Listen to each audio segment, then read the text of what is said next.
Bonjour, je suis Christophe de Event Film Factory. Je suis vidéaste et photographe. Et aujourd'hui, je lance mon premier épisode du podcast Derrière l'objectif.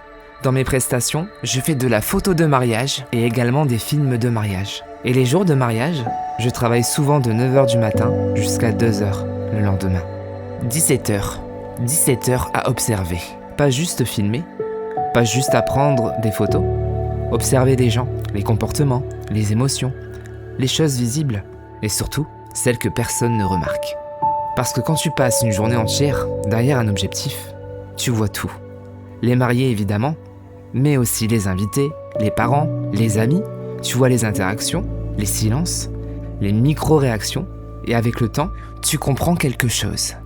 Un mariage, ce n'est pas juste un événement, c'est une immersion dans l'humain. Dès 9h du matin, tout commence tout doucement, en apparence, mais moi, je sais déjà que la journée est lancée, dans les têtes. La mariée est entourée, ça parle, ça rigole déjà, mais moi, je regarde autrement. Je vois les gestes répétés, les petites vérifications inutiles, le regard qui se perd quelques secondes. Ce n'est pas juste du stress, c'est un cerveau qui essaye de gérer un moment qu'il ne peut pas vraiment contrôler. Et ça, c'est normal. Dans une autre pièce ou dans un autre endroit, le marié, ambiance différente. Plus de bruit, plus de légèreté. Et parfois, il s'isole, juste un instant. Et moi je suis là, je le vois. Le regard change, moins de mouvement, plus de silence. Parce que derrière l'image qu'il renvoie, il y a une réflexion plus profonde sur l'engagement, sur ce que ça représente. Et parfois, une pression qu'il ne formule pas. Et là encore, c'est normal. Puis, il y a ce moment, celui que tout le monde attend, mais que personne ne vit vraiment comme il l'imagine. La rencontre, quand ils se voient. Et moi, derrière mon objectif, je sais exactement ce qui va se passer. Pas dans les détails, mais dans l'intensité. Parce qu'à ce moment-là, le cerveau lâche. Il ne peut plus anticiper, il ne peut plus contrôler. Alors le corps prend le relais. Les larmes, le sourire incontrôlé, le regard figé. Ce n'est pas trop d'émotion, c'est juste de l'émotion vraie. Et autour d'eux, il y a tout un monde que les mariés ne voient presque pas. Mais moi oui, je vois la maman qui retient ses larmes depuis 10 minutes, le père qui regarde sans bouger, mais qui pense à 1000 choses en même temps, l'ami qui sourit fort, mais qui est touché plus qu'il ne le montre. Un mariage, ce n'est pas juste 2 personnes, c'est un réseau d'histoires. Et pendant 17h, tout ça s'exprime en même temps. La cérémonie arrive, et là, il se passe quelque chose de très particulier. Les mariés se présentent, mais pas complètement. Ils entendent, ils regardent, mais leur cerveau est saturé. Trop d'émotions, trop d'enjeux, trop de regards, alors ils filtrent. C'est pour ça que beaucoup oublient des moments, parce que encore une fois, c'est normal. Puis il y a un moment à part, les photos de couple. On pourrait croire que c'est une pause, mais en réalité, c'est souvent le premier vrai moment seul, sans bruit, sans attente. Au début, ils ne savent pas trop quoi faire. Ils rient un peu nerveusement. Et puis tout doucement, les regards deviennent plus longs, les gestes plus sincères, et moi, à ce moment-là, je m'efface presque. Je guide quand même, puis je laisse. Parce que ce que je capture ici, ce n'est pas une pause, c'est une connexion. Et souvent, c'est là que naissent les images les plus vraies. Et puis arrive le moment du vin d'honneur. Les mariés essayent d'être partout à la fois, ils parlent à tout le monde, ils enchaînent. Et derrière tout ça, il y a une peur simple. Ne pas être assez là, ne pas être assez. Ne pas oublier quelqu'un, ne pas décevoir. Mais personne ne leur demande d'être parfait. Et ça, ils ne le savent pas toujours. Les invités aussi racontent une histoire. Certains observent, certains jugent un peu, certains comparent. Et d'autres ressentent vraiment. Et ça me rappelle toujours une chose, chacun vit ce moment à sa manière. Et tout est ok. Les discours, les mots simples qui touchent profondément, les mariés écoutent. Et souvent, ils ne contrôlent plus rien. Parce qu'ils reçoivent quelque chose de rare, de la reconnaissance, de l'amour exprimé. Et ça traverse.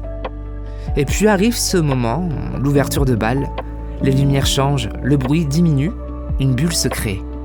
Et moi, je ne rentre pas dedans brusquement, je m'approche doucement, discrètement, comme si je n'avais pas le droit de casser quelque chose.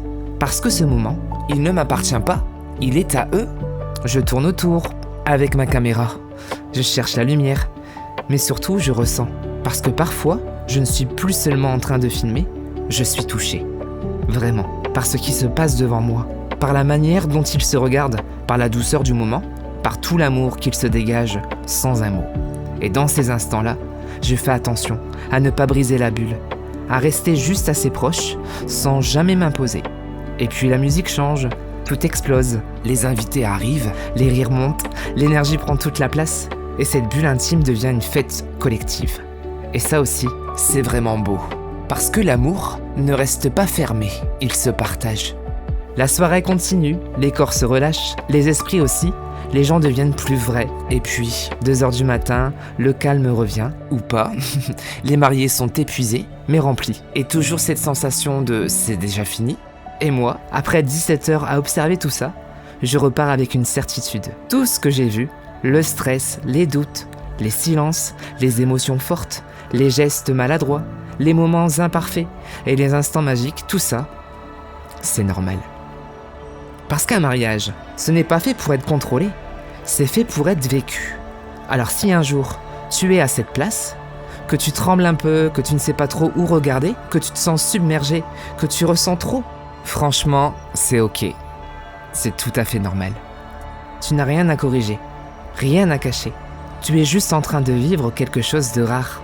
Et moi, derrière mon objectif, je ne cherche pas la perfection, je cherche ces moments-là, ces instants où tout est vrai.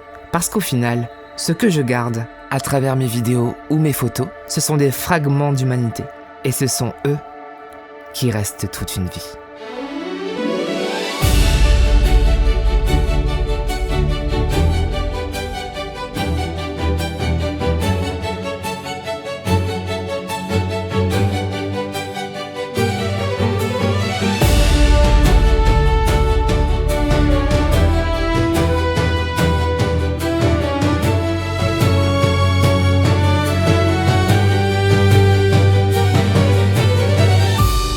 C'était le premier épisode de mon podcast Derrière l'objectif.